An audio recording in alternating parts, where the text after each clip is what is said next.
क्या आपको लगता है कि कबाड़ में पड़े ये पुराने मोबाइल सिर्फ कचरा है? लेकिन अगले ही पल पेशावर के एक उस्ताद कारीगर इन्हें खोलकर ऐसा कमाल दिखाते हैं कि हर कोई हैरान रह जाए। मोबाइल का बाहरी खोल हटाते ही अंदर का मदरबोर्ड निकाल लिया जाता है। इसी कबाड़ के अंदर छिपा होता है सोना।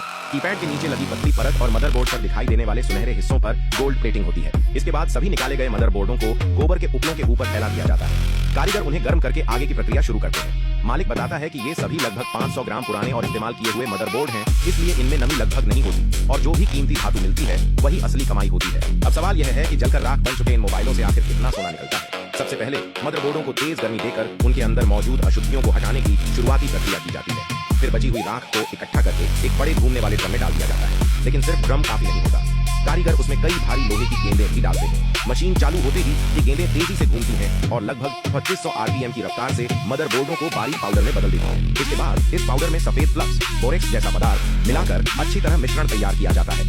पहली नजर में यह सिर्फ गीले सीमेंट जैसा दिखाई देता है और कहीं भी सोना नजर नहीं आता, क्योंकि इस समय मिश्रण में अशुद्धियां सबसे ज्यादा होती हैं। अब इस पूरे मिश्रण को एक बड़े धातु के बर्तन में डालकर भट्ठी पर रखा जाता है। नीचे जलती तेज आग और ब्लोअर की मदद से इसे लगभग 1000 डिग्री सेल्सियस तक गर्म किया जाता है। इस तापमान पर फ्लक्स अशुद्धियों के साथ प्रतिक्रिया करता है और पहली बार धातु को शुद्ध करने की प्रक्रिया पूरी होती है। ठंडा होने के बाद ऊपर जमी काली परत अशुद्धियों की होती है, लेकिन अभी भी धातु पूरी तरह शुद्ध नहीं हुई होती। इसलिए कारीगर अगला चरण शुरू करते हैं। वे नाइट्रिक एसिड के घोल की मदद से दूसरी बार शुद्धिकरण करते हैं। यह प्रक्रिया तांबा, लोहा, सीसा और जस्ता जैसी धातुओं को खोल देती है, जबकि सोना सुरक्षित बचा रहता है। रासायनिक प्रक्रिया पूरी होने के बाद बचा हुआ तरल अलग कर दिया जाता है और नीचे बची काली रेत जैसी सामग्री में सोना मौजूद होता है। हालांकि इसकी मात्रा बहुत कम होती है, फिर भी कारीगर इस प्रक्रिया को दोहराते हैं ताकि बाकी बची अशुद्धियां भी निकल जाएं। प्रतिक्रिया के दौरान उठने वाला घना धुआं किसी शुद्धिकरण का संकेत होता है। आखिर में जब पदार्थ का रंग चमकदार सुनहरा हो जाता है तो उसे फिल्टर पेपर से छानकर स्पंज गोल्ड प्राप्त किया जाता है।